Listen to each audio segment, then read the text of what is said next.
नमस्कार, दोपहरवार में आप सभी दर्शकों का बहुत स्वागत है।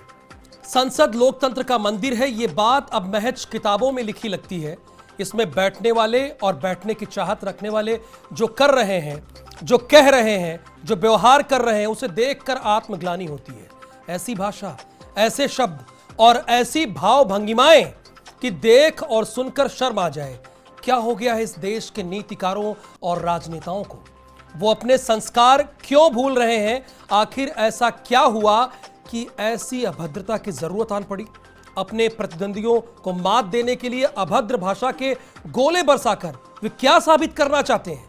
यही ना, सत्ता पाने के लिए वे किसी भी तरह की गंदगी फैलाने को तैयार है, या फिर अपने आकाओं को खुश करने के लिए वो अभद्रता की हदें पार कर रहे हैं, या फिर ऐसी भाषा बोलकर ज्यादा से ज्यादा लोकप्रियता पा सकते हैं।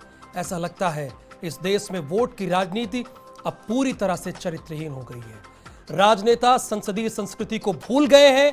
शिक्षा के प्रचार प्रसार का यहां कोई असर दिखता नहीं है। पहले कम पढ़े लिखे लोग संसद और विधानसभाओं में आते थे, लेकिन उनकी भाषा संयत और शालीन होती थी। वे आलोचना भी करते थे तो किसी को बुरा नहीं लगता था। लेकिन अब ज्यादा शिक्षित लोग इसमें आ रहे हैं और इसके बावजूद गिरावट आती गई है। उस सीमा तक आ गई है कि अब हर तरह की भाषा का इस्तेमाल होने लगा है। इस बार चुनाव में तो लगता है कि हर कोई आपा खोता जा रहा है। ऐसे अल्फाज, ऐसी तुलनाएं, ऐसे शब्द सुनने में आ रहे हैं कि हैरानी होती है। लगता है ये लोग अपना मानसिक संतुलन खो बैठे हैं। अब सवाल है कि इसमें कोई सुधार हो सकता है या नहीं? क्या हर पार्टी के नेतृत्व का यह फर्ज नहीं बनता कि वो अपने नेताओं और कार्यकर्ताओं को फालतू की बकवास करने से रोके? जो लोग मानसिक संतुलन खो बैठते हैं उनका इलाज कराना होता है, और ये बात राजनेताओं के साथ भी लागू होती है। समय आ गया है अभद्र भाषा बोलने वाले नेताओं की जुबान पर सेंसर लगना चाहिए। लेकिन समस्या ये है, जो लोग कानून बनाते हैं वो अगर ऐसा करें तो क्या और कैसे इलाज हो सकता है? आज बहस इसी पर है।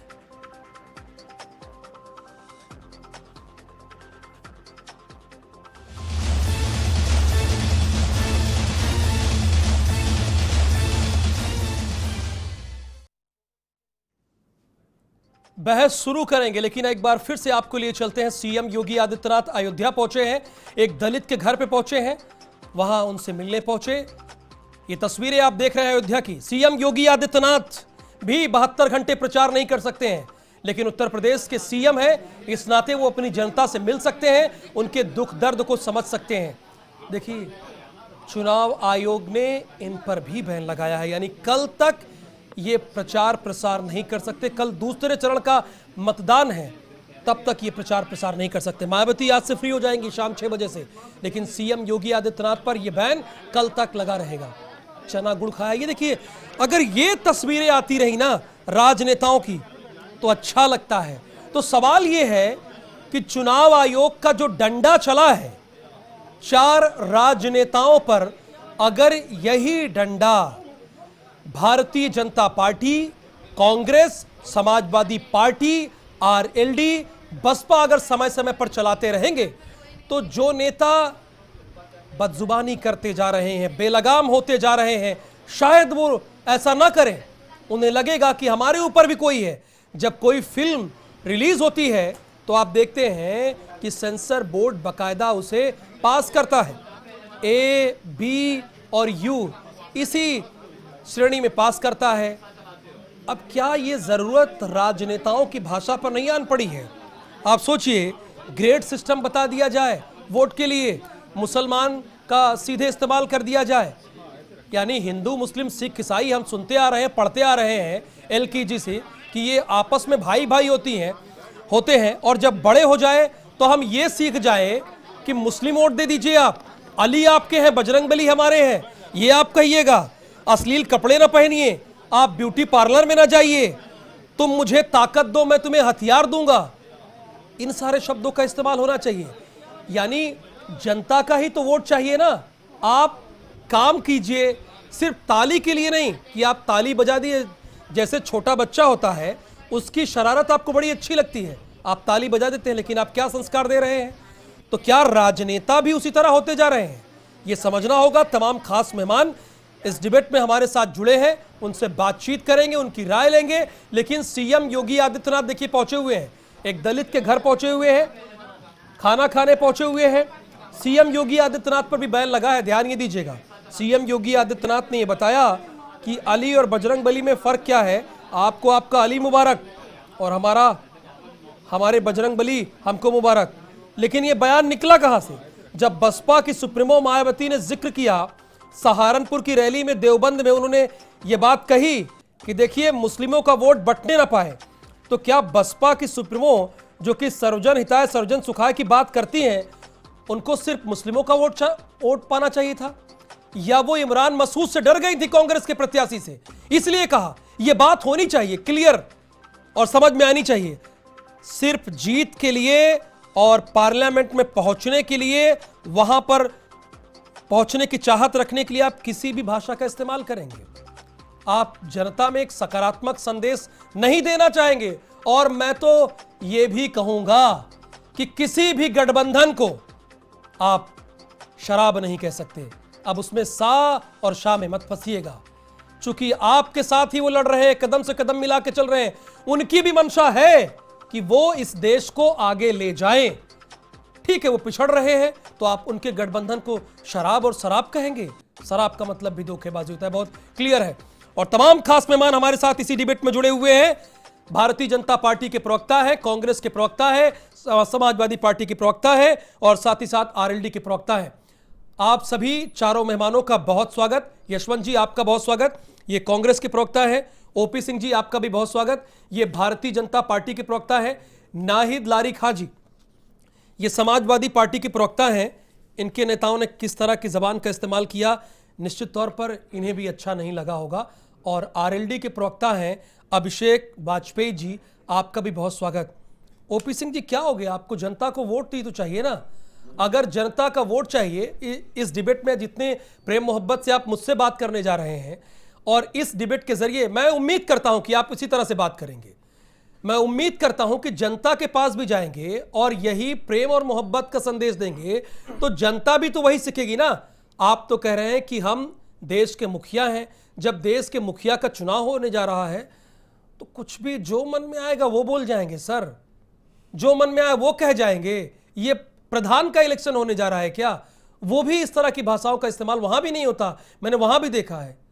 सर ये देश का चुनाव है। ओपी सिंह जी। राहुल जी ऐसा है कि, और मुझे उम्मीद है, मैं रोक रहा हूं कि आप कांग्रेस, सपा, बसपा, आरएलडी को दोषी नहीं ठहराएंगे। सर आप विश्व की सबसे बड़ी पार्टी हैं, बोलिए प्लीज। राहुल जी, विश्व की सबसे बड़ी पार्टी बताने के लिए मैं ये कहना चाहूंगा कि स्वस्थ लोकतंत्र और स्वस्थ राजनीति के लिए समाज में किसी प्रकार का जहर न फैले, इसके लिए चाहे हमारी पार्टी के नेता हो या किसी भी पार्टी के नेता हो, यदि वो अश्लील, अभद्र, कटु, अपमानजनक भाषा का प्रयोग करते हैं तो इसके लिए चुनाव आयोग बना है और आपने देखा कि चुनाव आयोग ने एक्शन भी लिया है। मैं इतना जरूर कहना चाहूंगा राहुल जी कि जो बैन लगा है, मान लीजिए कि सुप्रीम कोर्ट बैन लगने के बाद आजम खां भी गए और बहन मायावती जी भी गई। वहाँ उन्होंने कहा कि चूंकि मैं दलित हूँ इसलिए मेरे ऊपर ये जो है बैन लगाया गया है, मेरा इसमें कोई दोष नहीं है। आजम खां ने कहा कि चूंकि मैं मुसलमान हूँ इसलिए मेरे ऊपर बैन लगाया गया है।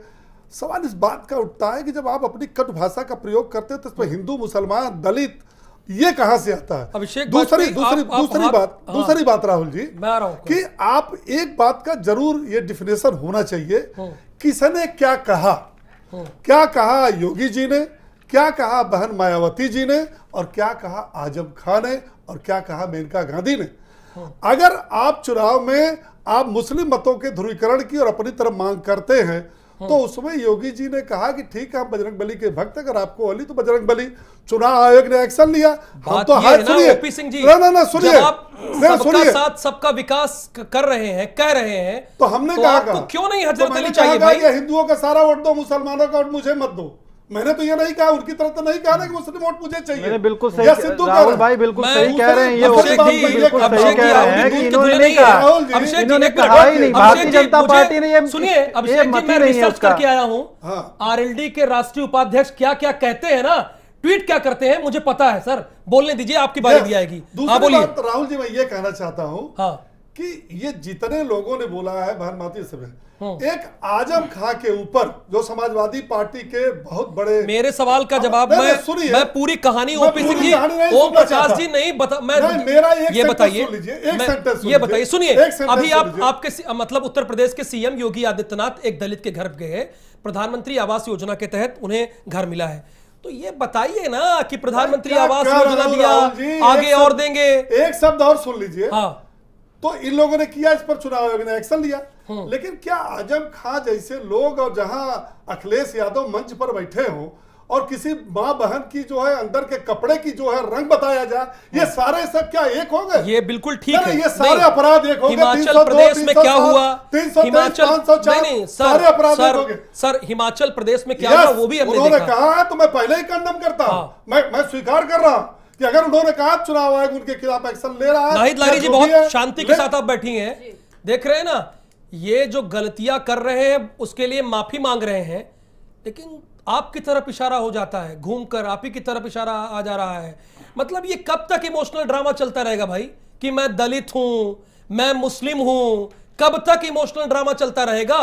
कल स्वार के विधायक जो समाजवादी पार्टी से हैं वो कह रहे हैं मुस्लिम, मायावती क्या है, योगी आदित्यनाथ क्या है, मेनका गांधी क्या, ये ड्रामा कब तक इमोशनल ड्रामा चलता रहेगा? कब तक हमको इसमें फंसाते रहेंगे आप लोग?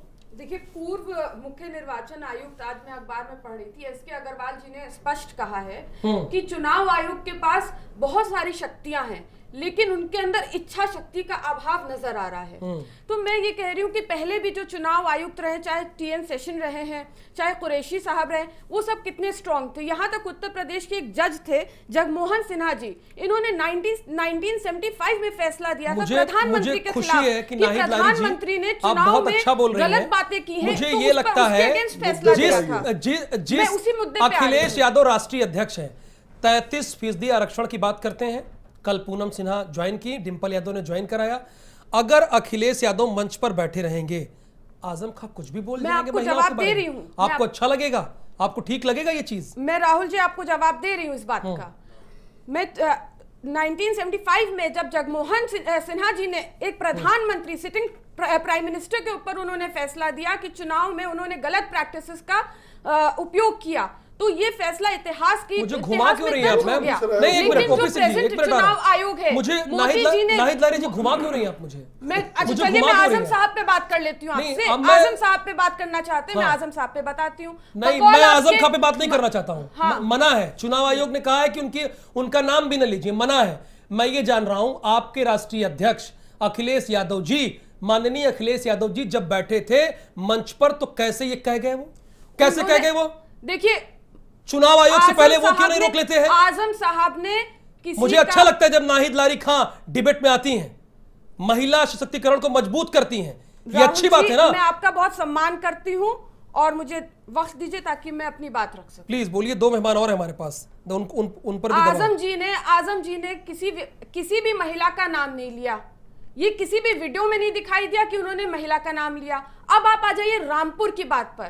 रामपुर की ग्राउंड रियलिटीज ये है, मैं रामपुर पे बात कर रही हूँ आपसे। रामपुर की ग्राउंड रियलिटी ये है कि वहाँ अधिकारियों ने बच्चों को 4 साल के बच्चे का कान पकड़ के उसको जो है स्कूल से निकाला, वहाँ स्कूल के बच्चों का पानी काट दिया। ये बताइए, मैं बाल आयोग की सदस्य रही हूँ, यानी उनका नहीं, ठीक है, बचाव कर रही है। यशवंत जी, निर्मला सीतारमण शशि थरूर को देखने पहुंच गई, ऐसी तस्वीर क्यों नहीं आ रही है? क्यों गाली गलौच हो रही है? सर 2014 के इलेक्शन में, 2019 के इलेक्शन में आपके नेता भी कुछ कम पानी पी पी कर नहीं कोसे हैं भारतीय जनता पार्टी और समाजवादी पार्टी और बसपा के नेताओं का। मेरे पास पूरी लिस्ट है सर, क्यों ऐसी तस्वीरें नहीं आ रही है जो निर्मला सीतारमण की तस्वीर आई? सर देखिए, इन तस्वीरों का चुनाव तो मीडिया को ही करना है, क्योंकि तस्वीर आपको दिखानी है।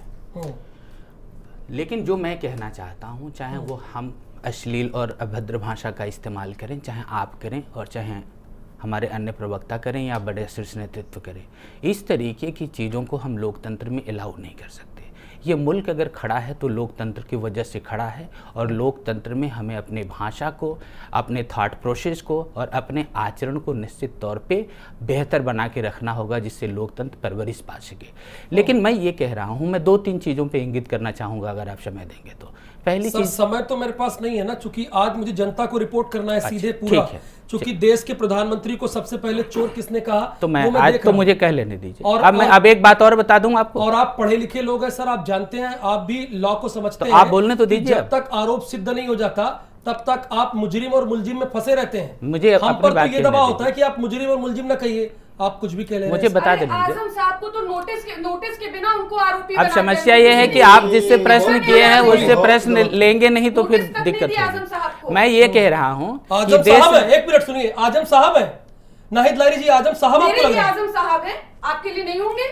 हाँ, आपके लिए आजम साहब है। बुजुर्ग हैं, मेरी उनसे ताल्लुकात भी है, मेरे लिए आजम साहब है, मैं उनकी रिस्पेक्ट करती हूँ। रिस्पेक्ट और उनकी रिस्पेक्ट पूरा रामपुर करता है। हाँ। रामपुर की जनता में उन्होंने जिस तरह से एक महिला को कहा, और उसके लिए नाहिद लारी जी इस तरह बैकफुट पर आ जाएंगे। उस महिला ने रामपुर के मर्दों को क्या कहा? नीच और गिरा हुआ कहा। उस महिला ने रामपुर के मर्दों को क्या कहा? नीच और गिरा हुआ कहा। उस महिला बड़ी हैरानी है कि एक महिला होने के बाद आप आजम खां को साहब कर रही हैं, उनका समर्थन कर रही है। उन्होंने कहा कि मैं राक्षस का अंत करने आई हूं। अरे मैं नाहिद लारी सुनिए, अगर आपका अगर कोई, सुनिए मैम, अगर आपका कोई भाई गलत करता है तो उसे गलत बोलेंगे कि नहीं? ये इच्छा शक्ति क्यों नहीं दिखा पा रही है मैम? आप अपने अल्फाज मेरे मुंह में मत डालिए। उन्होंने जयाप्रदा जी का कोई नाम नहीं लिया। मैं सम्मान करती हूँ जयाप्रदा जी के, वृद्ध अभिनेत्री है, पुराने जमाने की अभिनेत्री है, वृद्ध अभिनेत्री है। मुझे पढ़ाइए मत नाहिद लारी जी, मैं यशवंत जी प्लीज आपको रोक रहा हूँ, ये ऐसे सवाल उठा दिए हैं। नाहिद लारी जी मुझे घुमाइए ना गोल गोल। आजम खां रामपुर की जनता को घुमा लेंगे, लेकिन मुझे नहीं घुमा सकते हैं। तो रामपुर की जनता को अरे रोक रहे हैं, किसकी उंगली पकड़कर आजम खां किसकी उंगली पकड़कर रामपुर ले आए? मैं, अरे सुनिए, बहुत तेज बोल रही है आप, सुनिए मेरी बात। मैडम प्लीज मैडम, आजम खां किसकी उंगली पकड़कर ले आए? कौन 10 साल तक वहां सांसद रहा? वो महिला अकेले नहीं आई थी, उनके बॉस भी साथ में आए थे। वो सांसद थे रामपुर के, वो सांसद थे रामपुर के, वो रामपुर के सांसद थे। 17 साल वो सांसद थे। 17 साल जयप्रदा। सॉरी मैम, आपके लिए साहब होंगे, आपके लिए साहब होंगे, मेरे लिए साहब नहीं है। और मैं यशवंत जी के लिए ना ओपीसी के लिए ना अभिषेक वाजपेयी के लिए। यशवंत जी बोलिए प्लीज, बोलिए आप कह रहे थे। मैं आपने बोला ना चौकीदार को किसने चोर कहा, मैं ये कह रहा हूँ कि इस देश की जनता ने जो है प्रधानमंत्री का चुनाव किया था, लेकिन प्रधानमंत्री ने चौकीदार के रूपक का चुनाव किया। जब आप ऐसे रूपक का चुनाव करते हैं तो चुका हुआ चौकीदार जो है वो चोर से विभूषित होता है। इसे प्रतीकों में और रूपकों में रहने दीजिए अगर रखना चाहते हैं तो। दूसरी बात कि प्रधानमंत्री पद पे बैठा हुआ व्यक्ति किस तरीके से पुलवामा पे वोट मांगते हैं, किस तरीके से वायनाड में राहुल गांधी जी के जाने को एक धर्म विशेष से जोड़ते हैं, किस तरीके से योगी जी जो है भारतीय सेना को मोदी सेना कहते हैं, और चुनाव आयोग कुछ नहीं कर पाता। मैं ये कहता हूं अगर चुनाव आयोग इन्हीं चीज़ों पे अगर सख्ती से कार्रवाई किया होता तो शायद आगे के जिन लोगों ने धृष्टता की है वो धृष्टताएं नहीं हुई होती। लेकिन फिर भी उसके बाद भी चुनाव आयोग ने जो कदम उठाया है कांग्रेस उसका स्वागत करती है। और चाहे मैं बोलूं या कोई बोले, अगर राजनीति की भाषा को गिराने का काम, अगर मैं ये कह रहा हूं अगर राहुल जी भी करते हैं तो निर्वाचन आयोग को इसी तरीके के सख्त कदम उठाने जाने चाहिए।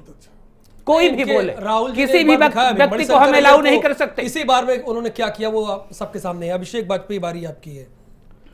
देखिए राहुल भाई, मैं सबसे पहले तो आपको बता दूं कि जो हमारा आज का जो मुद्दा है, ठीक है, हम उसका समर्थन नहीं करते। हम कोई भी पार्टियां उस चीज का समर्थन नहीं करते कि चाहे कोई भी व्यक्ति हो, चाहे पुरुष हो चाहे महिला हो, हर किसी का सम्मान। मेरी राहुल जी मेरी बात खत्म हो जाने दीजिए। नहीं, मैं आ रहा हूं, पूरा समय आपको, अब तो पूरा समय आपका है ना। ठीक। अभिषेक, जब आप घर पे रहते हैं, जब अपनी आप मम्मी से बात करते हैं, पापा से बात करते हैं, अपनी बेटी से बात करते होंगे, तो कैसी भाषा में बात करते होंगे? जनता को तो यही सब मानते हैं ना, फिर इस तरह की भाषा के। राहुल जी आपने मेरी बात पूरी नहीं दी, मैं उसी बात पे आया था। देखिए, चाहे महागठबंधन हो, चाहे भारतीय जनता पार्टी हो, चाहे कांग्रेस हो, या कोई भी देश की कोई भी पार्टी हो, महिला का सम्मान करती है और वो उसके हितों की रक्षा के लिए हमेशा खड़ी रहती है। और महागठबंधन की मैं आपको खास बात बता दूं कि हमारे महागठबंधन में एक पार्टी ऐसी है बीएसपी, ठीक है, उसकी सुप्रीमो मायावती जी, बहन कुमारी मायावती जी,